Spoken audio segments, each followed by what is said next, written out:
Here's the weird thing. Woody's not my real name because who in their right mind would ever call themselves Woody? It was a nickname I got in high school. Okay. My real name is...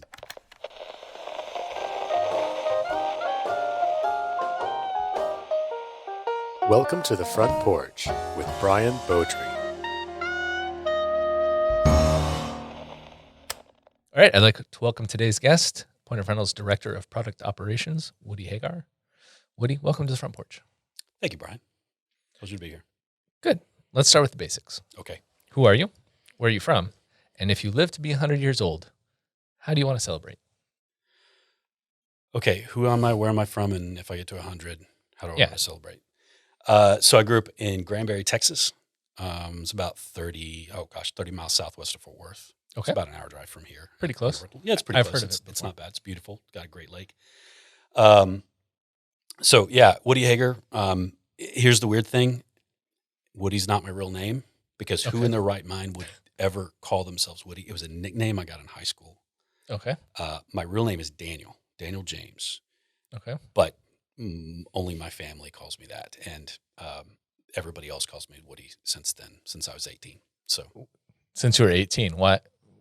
When did that? Why? Why? You were 18. And you're Yeah, like, so well, how in Woody the world? So when I was in high school, I was on the drum line. So been playing drums my whole life. I carried around this big wooden drum.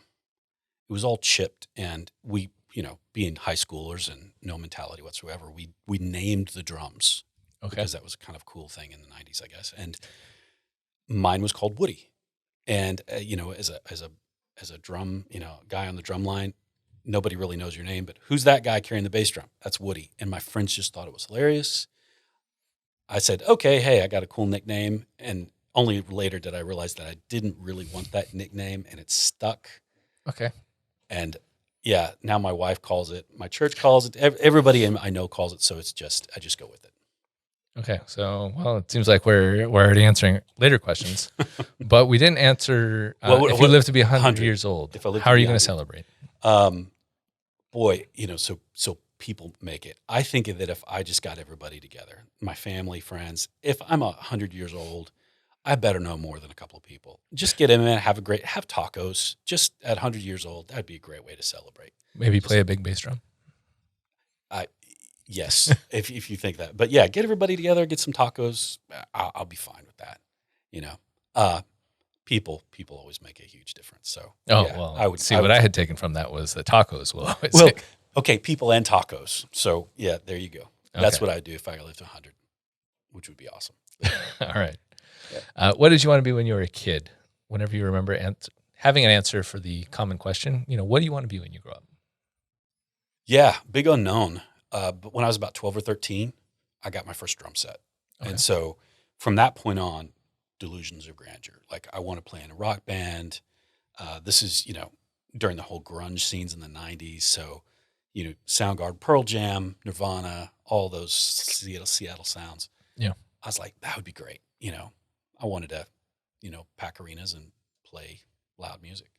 And that's what got you into the drums initially is. Yeah. Well, and this is back in the early 90s, right? So you're your heavy metal days, you had a lot of Metallica and Pantera and all that kind of stuff. And I was listening to a lot of that, had long hair, a lot of flannel, that's just the thing. And so, I was just like, who wouldn't want to be a cool rock star the rest of their life? And it's true. Yeah. Who wouldn't want that? It's just really hard to do. Yeah. It turns out there's not that many of them. There's not that many of them for good reason. Yeah. So your parents heard, hey, you're into this kind of music. What would be a great idea is get them a drum set. We really want to hear this. And that's exactly what happened. And then they also put the rule is that I'd have to ask everybody's permission in the house before I played, which you can imagine is I didn't get to play that often. Then they put me in the garage, and then a couple of guys in my neighborhood started playing in a garage band. And so I moved down the street, and they never had to bother with me again. Yeah, perfect. So a classic garage band situation. It was we had the cops called a couple of times. It was a badge of honor. Perfect. For sure. Yeah, it was fun. All right. So at what point do you, I don't want to say give up on the dream because hey, maybe you can become a rock star at some point. I remember exactly when it happened. Oh, okay. See, because, if you want to have that kind of life, you have to completely dedicate yourself to it. And you also have to be very, very good. Yep. The thing is I was interested in lots of stuff, not just music. So science, math, history, psychology. I just liked a lot of little things. Yep. So I went to University of North Texas my freshman year as a performance percussion major. I sat in a huge, and they have these recital studios or big recital things with a 1 o'clock jazz band and everything else. So that's where my class was. It was 50 other freshman performance percussion majors. And I remember sitting down there getting my pad out, and I got my sticks and I'm warming up, and I see all the rest of the guys and, watching their hands and their rudiments. And I'm like, these guys are light years ahead of me, What am I doing here? Then the instructor comes in and he starts talking, and I think, what am I doing here? Like, what he's asking me to do and the level he's asking me to perform. I was like, and what finally did it is I was spending so much time practicing in the practice rooms that I was failing basic algebra because I was trying to keep up. It was 3 hours of practice a day, 2-hour practices, private lessons, then the classes, the music theory and everything else. And I was just like, I really want to do something other than just this. So I was like, you know what? This will be my hobby. I want to go find a real direction. And that's what did it. I remember the moment I was like, yeah, this isn't for me. Yeah, I think I had a similar moment with even mine was just like community college level art. Yeah. And it was one of those things where it's like you get into the class, it's like, oh, there's a different level. No. Yeah. This is not all glamorous. This is the real hard work. I'm willing to go hungry for this. This is really that thing. Everyone is way better than me. I'm just gonna leave. Yep. And that was me. Yeah. Okay, so obviously you have a lot of other interests at that point. What did you decide to go into then? So after that point, it was really kind of like drifting. You're like, what am I good at? Because that was the long-term plan. So it was a weird thing. I had a friend of mine who came up and visited from Texas State. This is Southwest Texas State down in San Marcos at the time. And he had brought like a little booklet about their geography program. And I had never heard of that. It's like, maps, what am I teaching? But I read it. And it was all about the study of where things are or why things are where they are. And what got me interested in, I was like, hey, this sounds pretty interesting. It was this accumulation of a lot of smaller disciplines. Like, okay, you need to understand people because people are where they are, and you have to understand weather, and you have to understand geology, and you have to understand all of these things that I'm like, I really am interested in all those little things. What if I were to find a direction, a career where I could be interested in everything? And so I went to the geography program. I was going to do GIS and Geographic Information Systems. This is the early days, of all of that. So pre-Google Earth and all of that. And so, I had a wonderful time. Texas State, Southwest Texas at the time, had a wonderful geography program, great professors, got to, do a lot of cool stuff with Texas Parks and Wildlife. And it just was one of those things that never got old. I was like, oh, that's why the weather works the way it is. And that's why people are where they are. And it was always fascinating. So I graduated with that minor in computer science. So you went all the way down there? Mm-hmm. So you were in this Dallas-Fort Worth area and you decided to go all the way down there for a degree. Yeah. Okay. Yeah. In which it was great. It was a great experience. San Marcos is beautiful. It's got San Marcos River. I've probably floated that river hundreds of times. All part of the geography discussion. It of course. it really is. All research. Yeah, all research and big cypress trees, and it's just beautiful, beautiful, beautiful place. But then I came back. To DFW. My wife and I got married down in San Marcos. Lived there for 3 or 4 years. But we had this moment when we started our family. We had 2 little girls, both like a year apart. Yeah, and we're like, our family's up in Granbury. What would it be like if we were able to give our girls the opportunity to grow up with their grandparents right down the street, and grow up in their same hometown that we grew up in? And I got a job in DFW, and we moved up here, and got a house down the street from her parents, and my girls from a year and a half to 8, like little bitty, little tiny girls, all the way up to they're in their 20s now and they're in college of their own. They've spent their whole life in this hometown, in my hometown, with grandparents right down the road. And we just wanted to do that for our girls. Yeah, I was going to say, it feels like it'd be convenient really for everyone. It's like grandparents like to be near their grandkids. Yeah. You occasionally, if you need some childcare, you have willing people. So you're hitting all the same reasons. Like we got built-in babysitters, holidays are going to be easier. Yeah. And it was a thing of where, they would just pop in. They're like, hey, here, come over for dinner. And we could. And that actually was a really wise move. Yeah. It just reinforced the idea of like, this is family, this is community, and this is how it should be done. We didn't do it at the time. It was just sort of like, this is going to be really convenient for everybody. But in the long term, it was like, that's a really wise move. Yeah. It benefited everybody long term. All right. Well, it seems convenient. I did not do any of that. Don't. Yeah. I am well across the country from my family, but we do visit occasionally. Mm-hmm. So you obviously moved back up here, got a job. What kind of types of jobs are you getting? You have this geography major. Yeah. So so let's think about this. I'm a newly graduated geography degree major. I get hired on to do market research. So, hey, we're going to go build a store someplace. Find out how many people can spend money, how long at our store if we build it there. Do a calculation that says, hey, how many people can drive here in 30 minutes or less? Do the zip codes and find all the census data, then gives, all of that kind of thing. So I was big, huge maps that would take up a whole wall that would, and I was doing presentations and stuff. Yeah. Here's the problem with it, though. If you're going to write that, you're going to have good data. That's true. Right? So, geography is that data just with location information attached to it. So what I found is that I had really poor data. And this was, like I said, early 1990, early 2000s when this happened. And I was like, well, I need to clean up the data. So I started getting involved with databases and SQL and Oracle and data warehousing. And so I made a switch to IT where I started in geography, but it was really about a data problem. And then that got me on a whole different kind of career path. Was an Oracle DBA, Linux, Unix, scripting, bash scripting, things like that. Just highly technical, doing sysadmin work. Yeah, I was going to say, you're saying a lot of words I don't know about. Yeah. So it's basically like I got involved in the data side more than in the geography side. And the data side led to a lot more opportunities. And it just was like, okay, hey, I know SQL, I know Oracle. I was doing a lot of data analytics, like KPIs and stuff like that, even back then.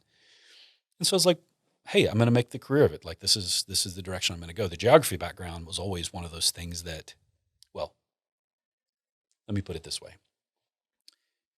If we're going to talk about this, I think, about what is a production operations guy. Yeah.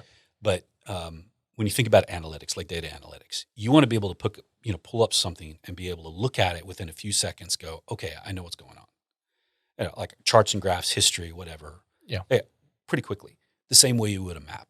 Map is you look at it and you know where things are in relation to others, its distance and everything else. So what geography really trained my brain to do is think information in a visual way. Yeah. So that it tells a story without me having to explain it. Because you don't have to explain a map if you've got the right things there. You can be like, oh, okay, I know where things are. Yeah, it's really annoying if you have like a map and you're like, oh, but I have to ask Woody in order to. Yeah, so that's like a bad map, right? Yeah. That's not a great map, but a great map, like great data, should be self-explanatory, and they say within the first 5 seconds. And especially if you're more familiar with it, then it should be quicker than that. But that's what got me into the long career path to finding myself at Point Rental. Okay, well, that's kind of the next question is how did you find yourself at Point of Rental? Point of Rental. Yeah, how did you end up here? Yeah, so I'll tell you the one defining path in my career has been, it's not not what company I work for, but who I am working with. Okay. All right. So more often, like throughout my career, it's always been who do I know? Because somebody has called me from that company and said, hey, we're doing some really cool stuff here. Do you want to come and join us? And it'll always be like, if I get to work with you, absolutely, I'll go and work with that. And that's always been the case. It's I'm really content in one place or, semi-content, and somebody calls and says, look, I got this cool opportunity. we'd love for you to come and join our team. And I was like, I'll go do that. If I get to make cool stuff with you. Okay. Yeah, exactly. So that's how I found myself at Point of Rental. And it's kind of a string. I worked for a university, a medical university, for probably 11 years of my life. Okay. So education. So going from retail, I went from retail to pharmaceutical to big global company to education and to software. But when I was working at the university, somebody called me and says, "Hey, I work for a software company." We had known each other for beyond, over 10 years. And he said, "Hey, I think you would add a lot here." So I came over, loved it, started doing all the stuff, and then we got acquired. And that acquisition company, I got more responsibility on top of that. Yeah. And James Morley was working for, James Morley is our senior VP for product. He was working there, and he and I just connected. He was trying to do a lot of stuff. I was trying to back him up. He wanted to lead data, or he wanted to lead change with data. I was able to provide that data, so we just had made a good partnership. He got pulled away to Point of Rental, and sometime later he called me up and said, "Look, I think you can add a lot of value here. Do you want to come over?" And I was like, "If I get to work with you, yes, I will." So that's how I found myself at Point of Rental. It's really about, in the invitation from James, but what James said about Point of Rental that probably sealed it. Yeah. Small company, tight culture, great values. And you don't have this kind of modern software kind of, hey, we're looking to be sold, and everybody's just kind of hanging on, which was the environment we're in. Here's a company that's trying to invest in their people, invest in their product, trying to make things happen. Who doesn't want to be a part of that? Right. Yeah, so agreed. Great people, great culture, great future. Yeah. Sign me up. I'll do that. This sounds like the right thing to do. Yeah. That sounds pretty agreeable. Yeah. And James seemed nice, at least when he was on the show with us. Yeah. And I've, like I said, a couple of years I've known him. He's consistently a pretty nice guy. Yeah. All right. Good. All right. So what does a director of product operations do? It sounds very powerful, but also difficult to define. Yeah. The right answer is I do whatever James tells me to do. Okay. But I can see why he would want to bring you along. That's how you see your job. But the idea is that, like, if you're looking at your job description as the boundaries for your role, it's probably not the right thing. The idea is like, hey, you're here to solve a problem. Yep. So mostly brought me in to bring, like, production operations is this weird thing, but you're developing a product. There is the discovery stuff, like the research arm, where you got to go out and talk to customers and find out their behavior and how much they're willing to spend, and are you solving the problem? But then when you get that here, what do you do with it? How does that turn into meaningful data, actionable data? How do you move that into execution, where you break it down into stories and you give the developer something they can work with to create great stuff? And then all of the data to drive the daily discussions. That's in a pinch. It's like, that's the space I'm at. So how do I get great information from all these various sources, sometimes unstructured, like, people voices, and get them to a place where, okay, here's our data that helps us make good tactical decisions. So right now that's what I'm doing, sitting in the middle of that going, what data do I need to bring to the table to help in our execution or visibility or the R&D team as a whole? Okay, so when you have like the thousands of voices just out there, it's your job to consolidate them and help provide direction. Well, so I would say that's some of it. Okay. Like, so partnering with our PMs and our BAs to get that kind of data. Where I find most of my work now is partnering with our engineering teams to look at, we have sprints, we have defects, we have stories. So I bring a lot of analysis to the table saying, okay, here's how well we're executing. If we want to be successful, what do we do? What do we do? Because here's the thing. Everybody here is doing a great job. Everybody's doing what they think should be done well. The data can tell us, hey, here's where we can improve. What are we going to do with it? And so I, as quickly as I can, without as the least amount of explanation, being able to put something in front of them where they can make a good decision. Yeah. And then at that point, it's all about, okay, what do we want to do next? What do we want to improve? Okay, I'll take that, grab some data, experiment with it, get it out there, and then just do that until we become as best as we can be, right? All right. Sounds good. What's the most challenging part of this job? If I want to offer to take over your job, by the way, not going to do this, but for like $20 less than you make, why would I not want to do that? Okay, so that's a great question. There's this guy in the industry. His name is John Cutler, and he writes this blog called The Beautiful Mess, and he talks about the kind of stuff that I do. And he makes this statement, and it's beautiful. He says, there is the problem, and then there is how people feel about the problem, and that's the problem. So this isn't like your data can't encompass how people feel about it. Well, it can if you ask a lot of questions, right? Yeah. Like you do a lot of interviews and you get the themes and sentiment and everything else, but if you're looking at a backlog of your engineering, work, it's not going to tell you how people feel. Yeah. So the hardest part is you measure the data that's somewhat objective, and then you listen to how people feel about what they're doing. Yeah. Some are not happy. Like they're frustrated. Some people are very, they're like, this is the best job ever. And some people are in between. Yep. That's the hardest part, is saying, okay, am I listening to people? Am I getting what they're feeling? And in what I'm providing actually making a difference in their life, or am I making it worse? Yeah. So that's the part that's not easy. And I would say, unless you have a healthy dose of empathy and a real, like I said, a real probably,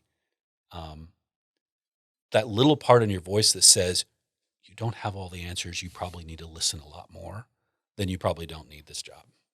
Okay. Yeah. I wasn't considering it anyway. Yeah. But yeah, there's a lot of having to consider that in marketing as well. And it's just, even when you do ask people like what they want, they don't necessarily know what they want. Sometimes they're in the middle of figuring out how to, or what is bugging me about this. I don't know, but something bugs me. And I mean, obviously that happens with myself as well. Yeah. There's a big craze a decade or so ago around design thinking. It was trying to get to that, like get to the root of why people are, and making designs that actually, or products that actually meet the unspoken need, the undiscoverable need out there. I find that stuff fascinating. Absolutely fascinating. It seems fun to try to find the answer to the undiscoverable, but but it's rewarding. It's all about people, right? Yeah. Okay, so I want to end this section on a good note. So, what's your favorite part about what you do? Is there a moment where you're just like, hell yeah, this is why I do what I do? So yeah, I think, when I've been listening to what's going on and I'm like, okay, I think I understand the problem, or at least I have the thread of it. Yeah. And I go away and I crunch the numbers and I come back and I go, okay, this is what I've discovered, or this is what I've seen. And it's no judgment. It's just, hey, look at this trend. Like, look at this. And for somebody to go, oh, that's awesome. Like that's really validating for somebody to go, now that I see it, boy, that's really telling. Like I want to go talk to people right now based on what I've discovered. That's rewarding. Connecting the unspoken need with something that turns out to be something that's really valuable, that people go, I'm so glad I know that. And, because then it's like, okay, I'm on to something, right? I can continue this journey. That's probably the most rewarding thing, is to somebody go, yeah, that's great visibility. That wants me to make more questions. I want to have more questions get answered because I know this. It's like, great. All right. So your goal is to produce questions, not even necessarily. Exactly. Okay. Right. Because you think about it, like, how do you know what people really want until you put something in front of them? Yeah. And that goes, well, now that I know this, can you give me that? And at a certain point, you're going to get to like, now that I see the whole picture, I'm asking the right questions again. Because I don't know how many projects I've been on where somebody tells me exactly what they need. And you probably have seen this too. This is what I'm looking for. And then you produce it and they're like, now that I see this, can you tweak this and tweak this? And 6 months later, you're still not done. Yeah. Like the whole idea is to start as basic as possible and get to the ultimate problem we're trying to solve through discovery. Not just because, people don't people can't articulate the problem sometimes, like you said, even Yeah. marketing, right? So yeah, that's maybe I need that's to the part. implement that into some of the marketing requests. Yes. Tell me about your problem. Yeah. That's really what we're trying to do. Right. Yeah. Do you have a specific example of a particular time where that happened? So I work closely with David Jensen. Jensen. And he's been here a long time. He knows a lot about the product. And so when I came in, he and I started sitting down. And there's been a few times where he's like, this is great. And I'm like, okay, if Dave Jensen is going to say that, then I know I'm on the right track.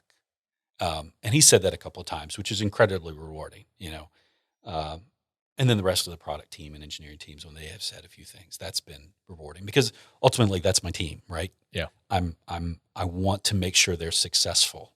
If I get the R&D team well, engineering and product, then we execute as for point of rental. Our product becomes better. It meets the needs of the customer. It sells more. It has more stability, less churn. Our customers are happier. And ultimately, we put ourselves in a position where we can be really innovative. Yeah. And so that takes some time. Right now, the size of point of rental and where we are in our product, we're in this weird stage of like going from the product where we are, like, where does it need to go tomorrow? I'm like, it's a weird place. It's cool to be, but what does that product 10 years from now look like? That's a cool place to be, is to be a part of that discussion and discover what it might. Yeah, there's especially a bunch of challenges going on technology wise where it's like maybe we're a freaking mind implant thing by then, who knows? Or or an AI that'll tell you what you want to rent before you even show up to the store. Yeah. Things like that. Okay, before we get into your non-professional life, I want to play a game with you. We'll call it Woody or Wouldn't He? Oh, okay.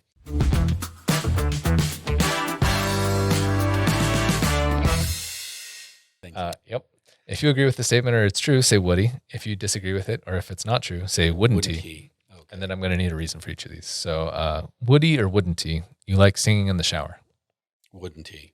Oh, you seem like such a guy no singing. No singing. You just do you drum? I have debates in the shower. Like, I'll present the question. I'll sit. My wife will be, "Who are you talking to?" And I'm like, "I'm talking to nobody. I'm having a conversation." But no singing in the shower. Absolutely not. Have you considered giving a nickname to the imaginary person that you're debating?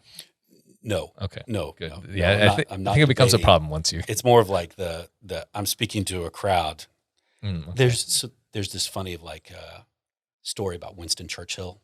His assistant came by and he was talking in the bathroom. Mm-hmm.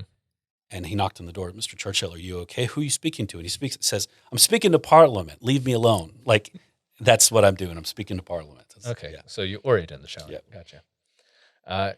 Woody or wouldn't he? You've cheated at a board game. Wouldn't he, with a caveat. If I'm playing with my wife, she will definitely cheat and I will have to go along. Okay. How is this cheating taking place? What? You'd have to ask my wife. But she usually says, she's gonna be I'm cheating, basically I'm cheating and you're going to get on with this so we can win at this game. But if it's just me, no, I wouldn't cheat. Oh, okay. So it's like a team game type. Yeah, okay. A team that's coerced from my wife's side. Yeah. Yeah, well, that's fair. Yeah. Woody or wouldn't he? You've told an outrageous lie to a child. Woody, absolutely. Okay, I need your best lies. I told my nephews, I have this like playscape in the backyard that from when my kids are little. Of course, my kids, and it's a piece of junk. And I was like, oh, I don't want any kids. So my small little nephews show up, and I was like, I don't want them crawling into that. They're going to get bitten or anything else. And so I got down on their level. I said, guys, I have something serious. The playscape is haunted. You shouldn't go in there. I'm not sure you're going to come out. And the whole idea is I was trying to scare them to death, and they just got big grins and they immediately went to the playscape, and that backfired on me in an amazing way. Yeah, I was going to say, it seems like it depends on the kid, and some kids would definitely go for it, and it seems like I batted out, but I got as serious as I could and said, it's haunted, and it didn't work. But outrageous lie. Yeah, it's haunted. No, it's not. Yeah. Oh, well, maybe you can, no, never mind. Woody or wouldn't he? Your favorite fast food fries are from McDonald's? Wouldn't he? No? Do you have a preferred fry vendor? Crinkle cut fries. Okay, so you're I'm partial to that, wherever those are. Anywhere crinkle cut fries are. Okay. Woody or wouldn't he, you have an embarrassing nickname or a nickname that you hate? Because it doesn't seem like you hate Woody that much if you're willing to go by it. No, I actually, like, I felt like, what was I thinking? Like back in 19, whenever that was. I don't hate it. It's more of like I just tolerate it now because it's more pain to get everybody on the right path again. And my wife has been calling me that for, 21 years, 22 years. Yeah. It's on my degree. It's on my bank account. Like I can't, at this point, I'm just going along with it. Yeah. I was going to say at that point, it's like the official. It's name. Semi-official, but there's times I really wish I could just go back to Dan. That'd be great. But that ship has sailed. Yeah. All right. Well, I'll try to remember to call you. Don't call me Dan. No. If you call me Dan, I will think my mother has shown up. So don't do that. Okay. Well, now you're making me call you Woody, even though you supposedly don't like this. I don't. Yeah. Okay. Well, let's go to a break, and we'll return with more questions. Sounds great.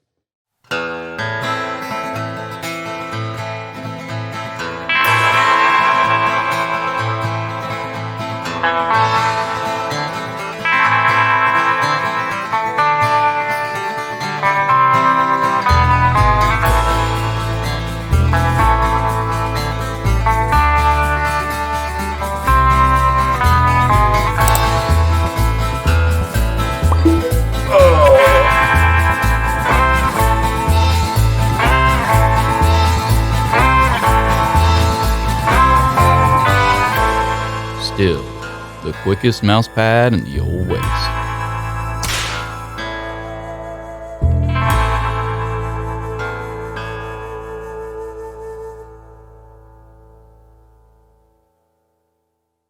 When I asked for some fun facts about you, you mentioned that you had a mentor that had a significant impact in your life.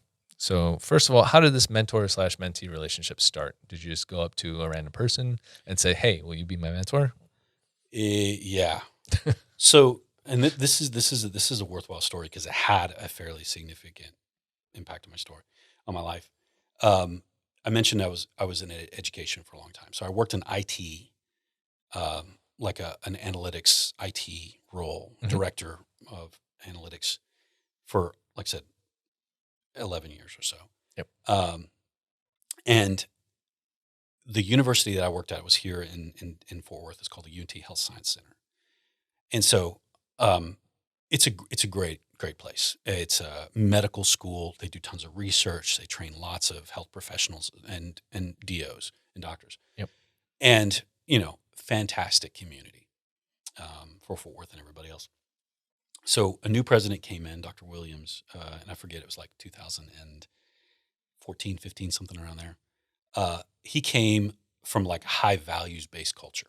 And that's kind of like, that was kind of the term they called it. And there's a guy that he brought with him called Steve Sosslin. And Steve Sosslin was the university's first chief people officer. I'd never heard of this before back in that day. So chief people officer, kind of head HR. And so I met Steve, and we started this whole, like, what are our values? How do we hire people? What do we look for? And so there was a kind of a consolidated effort to get a group of people, and there's probably about 50 of us, that got together over 2 days and figured out, like, what are our values? What are our behaviors? So we, these are the values that help us make the hard decisions. This over this, Yeah. And then how we would identify that behavior in the real world. Yeah, you don't want to, force people into hard decision situations. Right. But the idea of, like, hey, what's observable? Like, if you, and like, for one of the values was serve others first. Yeah. That was our primary values. Like, you want to serve others first. How do you know when somebody does that? And that was what we fleshed out. So after that series, I just had a good friendship with Steve. And what Steve did probably more than anybody else is that he took particular interest in what I said. Like, he's an E-suite guy, but when I talked with him, it's like he gave me his full attention, and he had nothing but good things to say. He would be like, that's very insightful. He would say, I would love to, let's go out to lunch. And he'd sit there and listen, and we'd talk. But he always, like, had things encouraging, but it was the other things that he did. And I've been in lots of meetings with him, and couple of things that really impacted is that everything was through the value of everything was through the lens of value, like how we conducted, how we opened, how we decided, how we disciplined, how we led one-on-ones, like everything. It was all through the basis of values. What are our values, and what is then should we do? Yeah. The other thing that I learned a ton from him was that the value of just people themselves, like go out to lunch and we'd talk, and he would stop, ask the waiter or waitress what their name was, where they're from, super friendly guy, but he always remembered their name. He'd come back and he would know that person's name. And it was just that essential dignity that because he's a very value-based person. If he valued human beings, human beings had names. And if you valued them, you remembered their name. And that was one of the things that, it was one of those things. It's like, yeah, I need to remember people's names. That's an important thing. Because that communicates that I remember you, your value. You're not just a transaction. You're just not a person there, but you're worth the dignity of my time, and I should be glad to know you. But did he call you Woody or Dan? He did. He called me Woody. Everybody did back then. The other thing is that he challenged me to read a lot. So he'd be talking, and he said, Woody, you need to read this book, and it would have nothing to do with what I thought. I'd say, I'm going to read it. And I'd read it and be like, that's awesome. What have you got for me? I think I read probably a dozen books over the couple of years that I knew him, just because it was so good. Yeah. He had just a great repertoire and it sharpened my mind. And now that we had, I'd be able to bounce ideas off of him. And, but he always had that kind of like pressing, are you learning anything? And so it was a great mentorship. And he was and the thing is that he just would speak life. Man, he'd speak life. He'd just recognize like things that nobody else would ever say professionally. Like, Woody, I see you as a leader. Woody, I see you as you have this connection with people. And like, I observe you in these situations and I admire you. Like, who says that? But as a young man, like trying to figure out his place, it was awesome to hear that. Yeah. And so like profound impact. And the funny thing is that like what I learned through working with Steve, not just in like how to be a values-based leader, but in the value of people, but just to show appreciation. Like he was always grateful. Yeah. Like he would spend time with me and he would thank me for it, so it was just weird. So when he left, he's now the vice chancellor at Texas Tech University System. So he's up there. Yeah. Wonderful dude. Like I would love to see Steve again. But when he turned that notice, I was like, I've got to get him something. So I remember this old proverb that says, as iron sharpens iron, so one man sharpens another.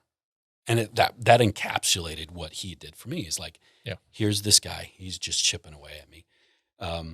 And so I had a friend of mine who was like an amateur blacksmith. He makes knives, custom knives. Yeah. So I called this guy up and I said, look, I got this idea. I have this mentor friend of mine.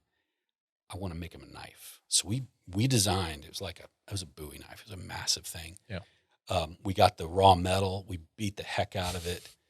It was this black wood handle and it was just beautiful. But the thing we did with it was we left the edge of it unfinished. So the edge, the tang, the upper part of the knife was unfinished. It was all, kind of still, not polished at all, but the edge was sharp. Yeah. And so I bundled it all up and I gave it to Steve and I said, so the symbolism here is that you sharpened me, but I'm not finished. And it was one of those things. It's like, I wouldn't have done that if I hadn't learned the value of showing somebody gratitude. Steve, thank you for your investment in me. Yeah. Here's my gift to you. I hope this communicates. And it was one of those things that it was just like, yeah, I think about him a lot simply because it's like when I'm in a position where I have a difficult choice to make, I think about, okay, well, look, Sosslin would always lead with his values. What is my action then? What are my values in the situation? How do I speak? What if I disagree? What if I'm angry? I think about him a lot. Yeah. And especially like the people business is what we're in. no matter what you are. If you're a technology company, you're still in the people business. People is what get stuff done. And I always think it from the Sosslin perspective of, hey, people are what are important here. How do we value them? How do we communicate that? How do we make sure that they know we know their name? Yeah. And those are things that I just haven't ever forgotten what Sosslin taught me. So when you guys are doing these like value-based things, is this something that's explicitly brought up at the beginning, or is this something that like it's just known as you're making decisions going forward in these meetings? That's a great question. So like our values here at Point of Rental, epic, principled, innovative, caring. You know those before you do anything else, right? It's one of the things you guys are really good at. Yeah. Because you know that, you know when, okay, do we go bold or do we play it safe? Do you compromise or you stand up for your principles? The whole idea is that you know what your values are before you get in the situation. Yeah. So this was like in our journey for the university, it was, what are those things? What's our epic? Yeah. And then those are the things we agree upon. Now let's go live them. Like, how do you do it? So it's always agreed upon beforehand. You can't make up your values on the fly. Yeah. How would you advise other people to find a mentor? Ask. Seems like yeah. So I think it's a great question. But like, I guess how do you know who to ask, or how do you know? I mean, there's not there are a few people I can think of that are just like always that kind of like a Steve, but there's not that many of them. No. So I'll use a biblical reference, and it's that you should know them by their fruit, right? Look around. Yeah. Who are the people that consistently are dependable, that have good things to say? And it's like, I wish that somebody would look at me like I'm looking at this person one day, and that's probably a good indicator. The other thing is that, man, you start, and this is something that I've learned from Steve, think about him a lot. Hey, what are you reading? Tell me what you're reading. Because great mentors draw upon a lot of experience, but they're also constantly learning. Yeah. Because they can say, hey, Brian, man, I read this book. It was amazing. You ought to check it out. Like, that's a great mentor, because there's the mentor that says, look, I know everything. You need to listen to me. And there's the mentor that says, we don't know what the hell we're talking about. So let's discover this together. Let's see, Brian, what you could do. Yeah. Like, what do you see? What do you imagine? And it's very focused. But so I'd say if you want to find a good mentor, find the people that are reading, that are advancing themselves, that are curious. And then look at the people that are just producing great stuff. And great stuff in terms of like relationships. Yeah. Like who here is admired the most? It's probably a good idea to go talk with them and say, hey, can you talk with me? What are you reading? All right. Yeah. I do need to add some stuff to my reading list. Yeah. Okay, let's see. So is Steve the person that got you into the business process and technology books, or was there another gateway drug, as it were, to getting you hooked on those? Yeah. So it all kind of happened at once. Okay. Like the moment that you aspire to be a values-based leader or any kind of leader, there's this point where you're like, I don't know enough. Yeah. Right. So at part of the universities, we had a year-long fellowship program there's probably about 20 of us throughout the university that we're like, every week we were meeting, we had books we had to read, presentations, the most nerve-wracking moment where we had a professional coach come in and critique the way that we spoke. Like, I've never been dressed down. Like, you fidget, your hands in your pocket, you don't speak clearly, you're moving around. Like, we had somebody dress us down. It was awesome, but at the same time, it was incredibly nerve-wracking. But throughout that fellowship program, I had to read a lot of books. And there were books that were curated really well for leaders. Yeah. And that led me to, it's like, wow, I need to know more stuff. And then Steve was like, yeah, you do. Here's a couple of books.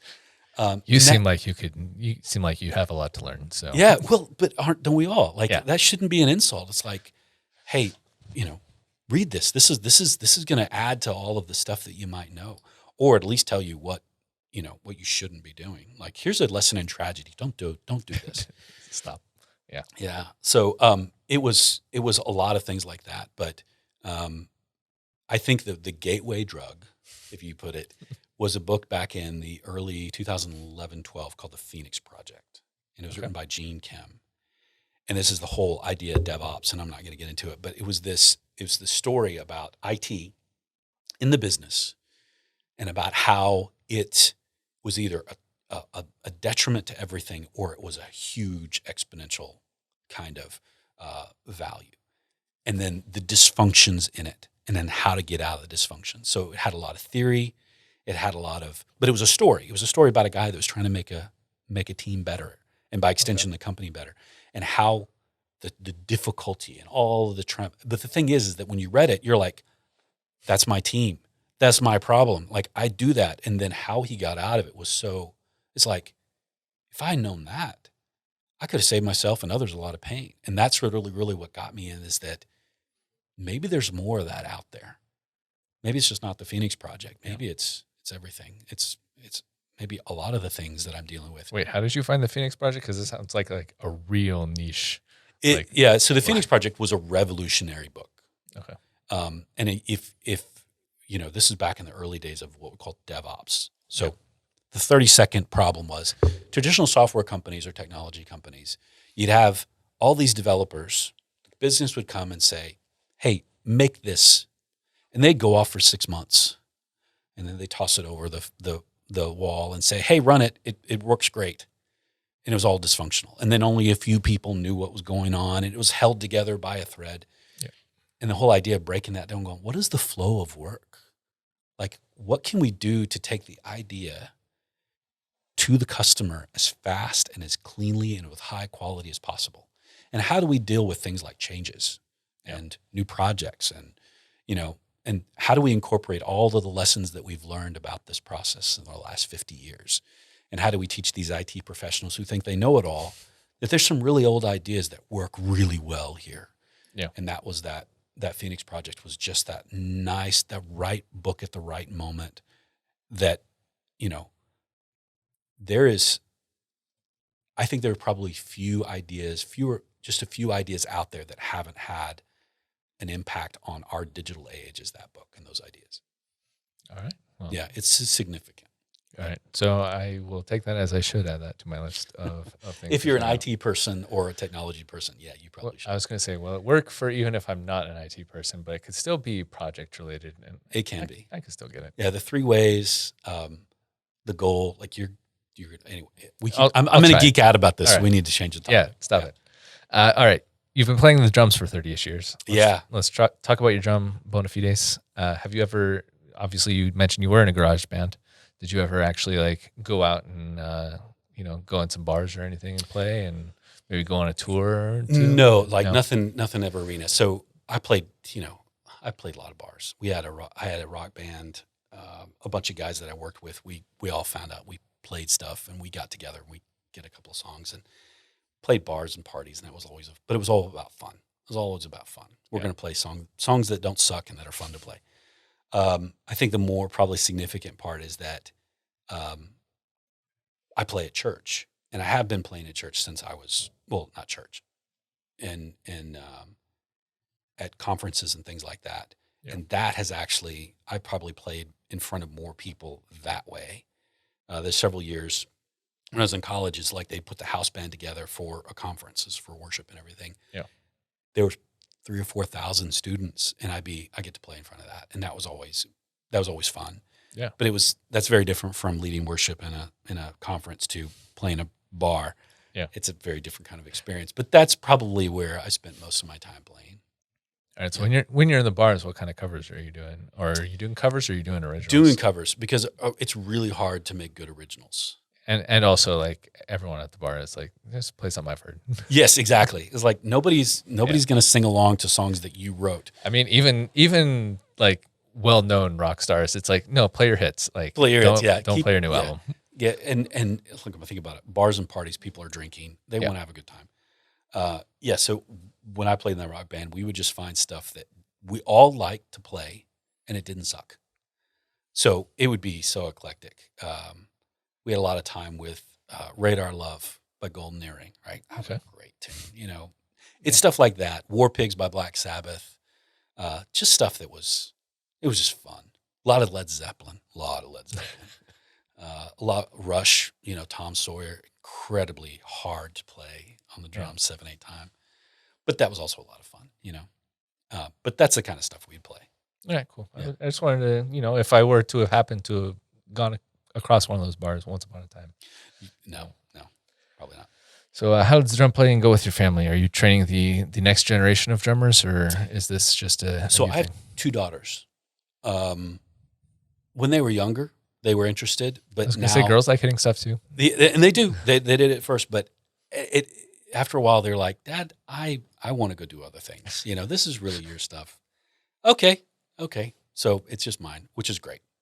They have their pursuits, and I don't follow them, so it's all good. It's all good. Do you still have to ask permission, like No, you did with your parents? No. Or So if you're ever on a video call with me, right? So we have a virtual meeting. Yep. I have a studio in my garage that I soundproofed and everything else, so you can see my drums behind me.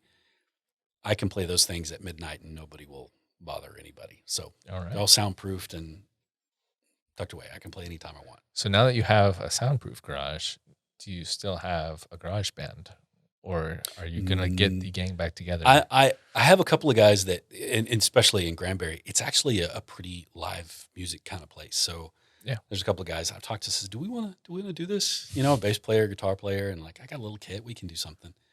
That's all you need, really. Really, that's all we need, and just some guy that can sing decently. So yeah, one day I will do that. I have this vision of when I retire, it would be really cool to just be, show up to a blues bar every Saturday night. I'm the house band. That would be great. I'd love that. Being 95 years old and playing blues. That'd be fun. That's what you should do for. That's probably what I should do for 100 years. All right. You also said you're a disc golfer, which it does feel like it fits your overall vibe. So how did you get into that, and how hardcore are you? Okay, so it's kind of geekdom is the disc golf scene. Basically, it's I love being outside. I took it up in college, but so this is a geography. It was a very geography thing to do, and I just hey, this is simple. I got a frisbee or I got a disc, and the disc does different things based on how I throw it, and I don't need to pay a course fee or expensive clubs. I bought this secondhand down at the head shop. I'm gonna spend it. It was a great time hanging out with friends and doing that. Since then, it's just hey, I have a group of guys that I call on a Saturday morning. We meet for breakfast, and then we go play 18 holes. Sounds pretty fun. It is, and it's incredibly cheap. Yeah, so I have gone disc golfing with my sister and my parents up in Pagosa, where they have a little course, and when I go visit them. Yep. Okay, what's something people misunderstand about you? Have you ever had someone tell you hey, I thought you were this way when I first met you, but I don't know. That's a great question. I don't know. I don't know if I tend to be. I think when I'm thinking, I don't smile. So if I'm really thinking about it, people think I'm a little bit more serious, and especially if I'm really thinking about something, I don't smile. It's just I'm all up here. So I can come across a little bit more serious and unhappy. That kind of level. The truth is I'm not. I'm just when I think, I'm not mean. I'm not. But I seem to be a little bit more serious and upset. But the truth is I'm not. But I think that's probably the only thing. I can see that. That'd be the case. And I think, not necessarily having a pleasant demeanor when you're thinking hard at anything is pretty normal. Yeah, but it'd be really creepy if someone was smiling. I think it's my kids' fault. When they were little, and I'd be just they're little and loud, and I just have the face because I was thinking about it. And I think it's just stuck that I'm just in that perpetual state of being frustrated. So I think I could see that. Yeah. Yeah. Okay. Do you have any questions for me? I ask a lot of you, but you get only one. So, do you have any questions for me? Yeah, I would say, how do you keep your curiosity up in conversations like this? I only have a certain level of curiosity. I don't know. I'm working on it, I would say. I have, over a few episodes, I have started to figure out, it's like, oh yeah, I don't have to just rely on this entirely. I can actually try to focus on a conversation. So, yeah, I don't know. Just paying attention and working on not having my mind going in all these separate ways and thinking about other things, which the nice thing about these interviews is I am able to kind of shut off notifications and shut off all the other things. And it's like, oh, I can actually spend an hour or so focused on just one a person in a conversation. Yeah. Yeah. And that's one of the reasons I like it. Yeah, that's cool. Okay, now before we go into the 5 important questions, I need you to give me a top 5 list in a segment we'll call Gimme 5. Gimme 5. Okay.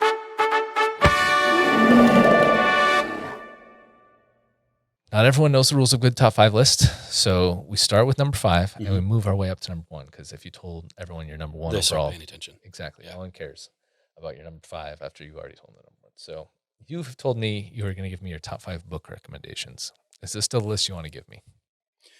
Okay. Top 5 books. All right. Are you ready? I'm going to start you off. I'll count down for you. All right. 5. Your number 5 book. 9 Lies About Work by Marcus Buckingham. Okay. Why do you want us to read about lies? 9 Lies About Work basically dismantles every sacred cow that businesses have used to make people decisions. I read that book. I think it was a Sosslin book. It might have been. But I hand that to every HR person I know, and they always come back with the same thing. If I had read this 20 years ago, things would be entirely different. It talks about leadership is a thing. Everybody should be well-rounded. Things like that he just basically dismantles with a lot of great data. And it makes you rethink just how special a work environment is, that we should be celebrating some of this stuff rather than trying to make everybody drones. Yeah. It's a great book.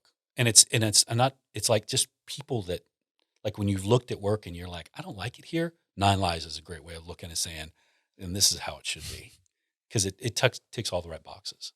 It kind of, like I said, it's lies about work that we have believed, and he just turns it on its head and gives a great alternative. All right. Well, I want to know more, but we need to move on to our number 4. Number 4 book. I would say Dare to Lead by Brene Brown. Okay. So why? So Brene Brown's, but this book in particular goes into how shame affects leadership in a business organization. Insecurity, not being the authentic self. She goes and does a great job of explaining just what kind of thing that does to an organization. Okay, so great. So now I'm going to be more ashamed. No. So she gives some great examples of how to step out of that. And so it's a business book that deals with emotion, which I think is great. And the guilt that we have because we don't feel like we're enough. All right. Number 3, book of all time. Or the book recommendation. Yeah, so The Boys in the Boat by Daniel James Brown. Why The Boys in the Boat? So this is a Sosslin book. And I remember reading it, and it was like it's a Netflix documentary. I think I feel like I've heard of it. It's a book. It's a movie too, but the book is phenomenal. But it's the story of a guy named Joe, and how in 1936 he was part of the winning Olympic team in Berlin. And it talks about how that rowing team came together. And there's this beautiful spot. There's 2 beautiful spots in that book that just really nailed it for me. Is that you have this struggling guy that came out of the 1920s, Depression, all that. Yeah. He found a place on the rowing team because the coach, he's trying to find his team, and he put Joe in the boat. And it's like everybody found their swing. That's what he calls it, the swing. Yeah. Everybody found their swing. They just gelled. And so Joe completed the boat, and they found their swing. They found that they could win, and they won big. Yeah. And then there's a part at the very, very end when all of them, they go through this is Nazi Germany, right? The Olympics there. Yep. And they won in front of all of that. And I was about to say, I remember 36. No, I was not there. Yeah. This is in front of, they talked about how the Germans and Italians had kind of gotten put the great position, put the Americans in kind of a bad spot. But there's this part after in the book where the Olympics, they won gold. Yeah. they're sitting around and they all confess to one another that they all thought they were the weakest one on the boat. They all thought that they were the ones that were holding everybody else back. And every single one of them felt that way. And not one of them felt like they were carrying it. And I remember that moment in the book, I was like, that's what great teams look like. Like they all think, if I don't do my part, we all fail. Yeah. Rather than, some teams that says, look, we would all fail if I didn't. If I wasn't doing, what I could do, then this team would fail without me. It was really the dependency. And I loved that part of the book. It was a great business book that had nothing to do with business. Yeah. But it was about great teamwork and about finding your swing. It was a great book. All right. Great book. Number 2. And this is going to be a mouthful. I think it's Deming's Journey of Profound Knowledge. Okay, by John Willis. Deming was a thinker back in 1930s and 40s, but he's probably the grandfather of most of what we look at today. Okay. He helped the Japanese build back their economy after World War II. Great thinker, quality statistician kind of guy. But his genesis of his ideas and his what we call his profound knowledge probably shaped almost all of our technology processes today. They're really old thoughts that he kind of championed and brought together and gave a kind of cohesive stuff. But that's a biography about Deming and about how he came up with that. It's if you're a technology person or just like the history of it, like Deming's a fascinating dude. Yeah, I was going to say I'm more interested in history than technology, but Deming's it goes into like, why was it the Japanese before the war was the worst? Well, after it was the worst economy in the world, and within 20 years they were the best economy. How did that happen? Yeah, Deming happened. Deming's impact on Japanese culture, Japanese way of doing business, the cooperation versus competition, is his like Toyota. Toyota listened to Deming and the Toyota production system and all the things that we have about how great the quality is, everything. All that is rooted in Deming's theories about profound knowledge. All right, it's a great book. We'll have to read that. And okay, but you said that's only number 2. So you have a book that's even better than that. So number 1 book recommendation from Woody is You're Not Listening by Kate Murphy. Sorry. That's the name of the book. You're Not Listening by Kate Murphy. Okay. I in my last job, they had this training about for managers to understand mental illness. Yeah. I thought it was like, people are dealing with depression. And I thought, hey, I know about people. I've read Brené Brown. Like, I can do this. I show up that, I make a fool of myself. And it was clear, like, it was all about listening to people, truly listening to people. Yeah. And I got through that and I was like, I don't listen to people at all. So there was a book that came out of it, and I listened to Kate Murphy, and it was an audiobook. But here's the genesis of it, and this is why it's the number 1.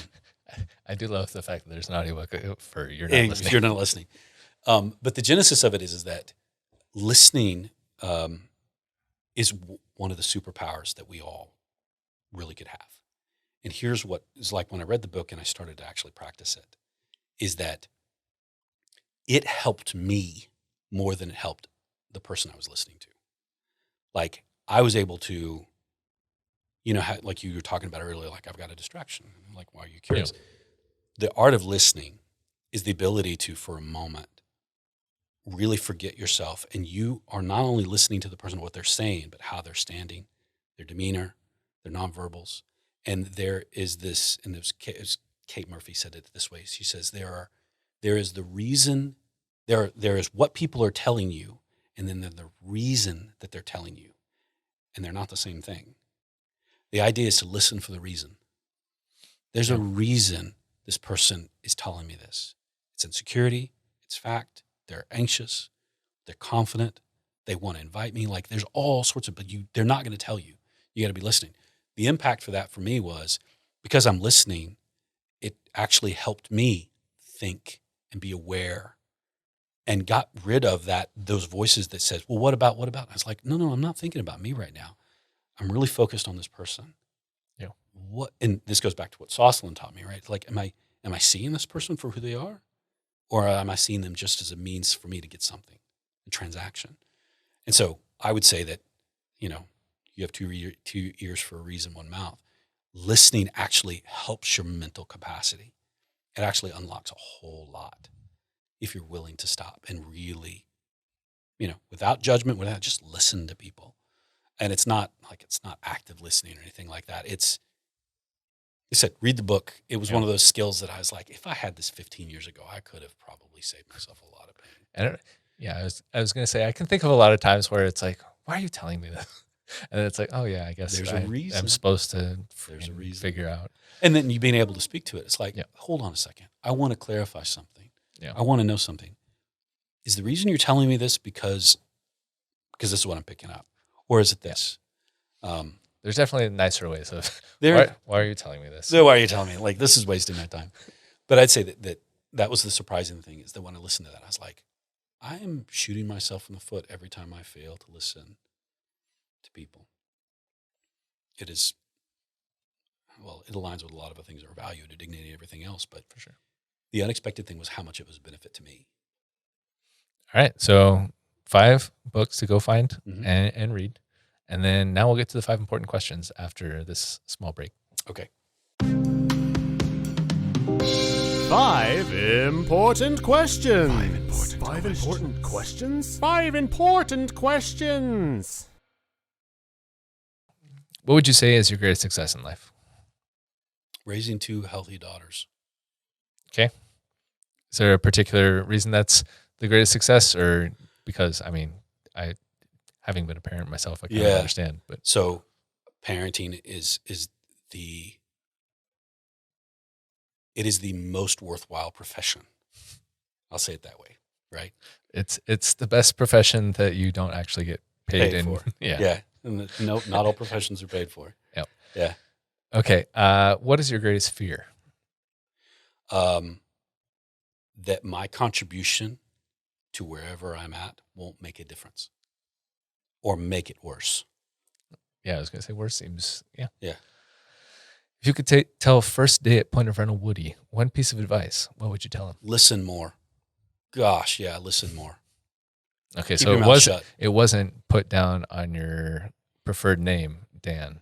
It was listen more. Okay. Yeah, listen more.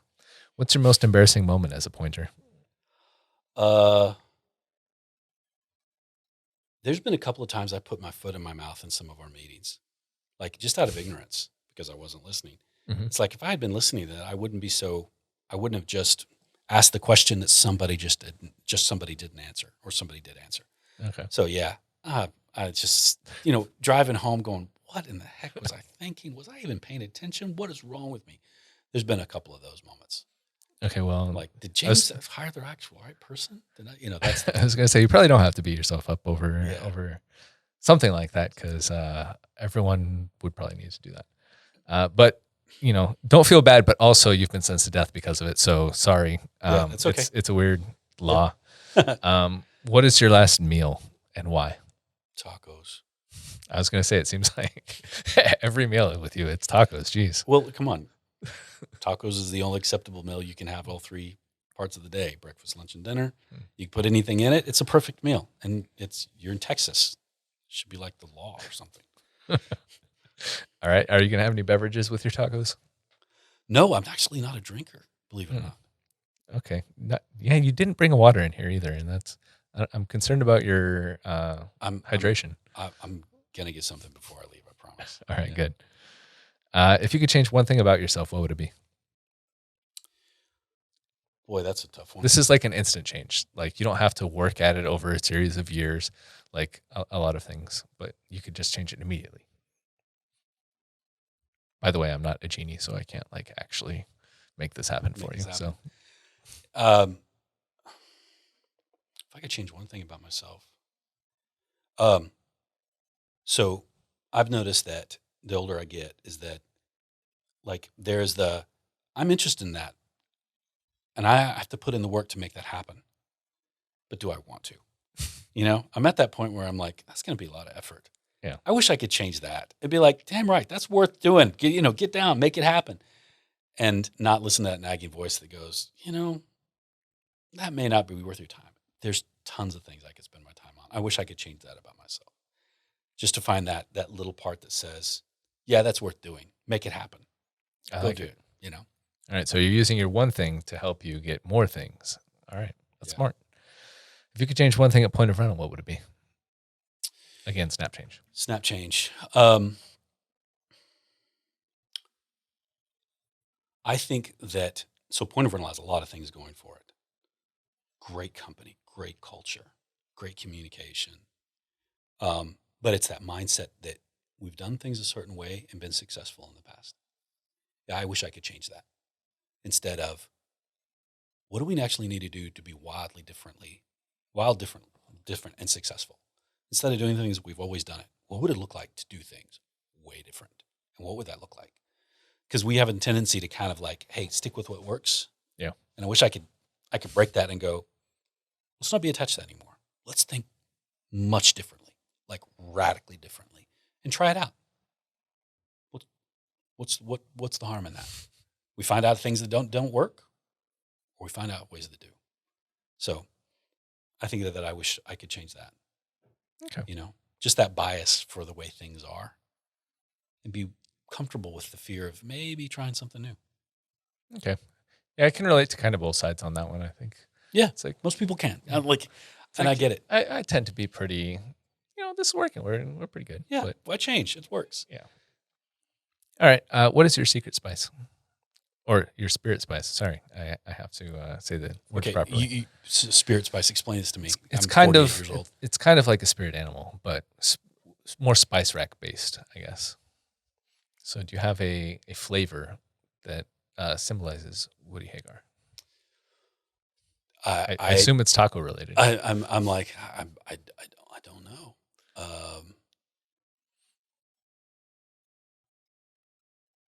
It's okay if you don't have one. Yeah, I'm trying to think. Is like I like it, like what goes on tacos. I guess is. Yeah, I was gonna say there's only like the lazy version, which is just taco seasoning, but it's like there should be more than that. Yeah, it's like it feels like cheating. Yeah, it's I don't know, like because I mean like sweet, savory, spice. I have no idea. Okay. Yeah, I have no idea. I have no idea is a great one. Yeah. All right, tell me a secret about point of rental. A secret? Yeah. You get to see a different part of point of rental than I do. So tell me a secret. You have a culture that's phenomenal. Like I've been at other places. Don't say you, say we. We. We're both in the same company. Like so, I'm still like a year in, so I feel like I'm kind of on the outside. But like looking at all the places I've been at before, like the way that Wayne talks to everybody, the way that people walk around, they know each other. Even some of those, like you walk in, this is a place that's very relaxed. Like that's hard. That is hard to do in other places. You guys pull it off so well. Thank you. For the try moment a whole you lot walk to be in, relaxed. It's great. Like, and that is like you think it was like it's easy. Everybody do it himself, but like you walk into another software company that's on the verge of being bought, and like that culture is gone. Yeah. Nobody's there, and nobody makes you feel welcome. You just sit down, shut up, do your job, and hopefully you get to keep it. That doesn't exist here. Yeah, no, I've been through several other jobs before here, and it's one of the things that I try to tell like some of the younger people is like it's not always this normal, easy, guys. Man. This is a gift. Yep. All right. Well, thank you, Woody, for chatting today. Brian, it's been a pleasure. You're a great interviewer. Thank you. And thank you also to Andrew Sherrington and Daria Tucker for the work behind the scenes, and to everyone who made it to this point with us. Thank you for watching. Please subscribe. Rate us. Do whatever it takes for me to be able to keep doing these interviews with people like Woody here. And we'll keep the porch light burning for you.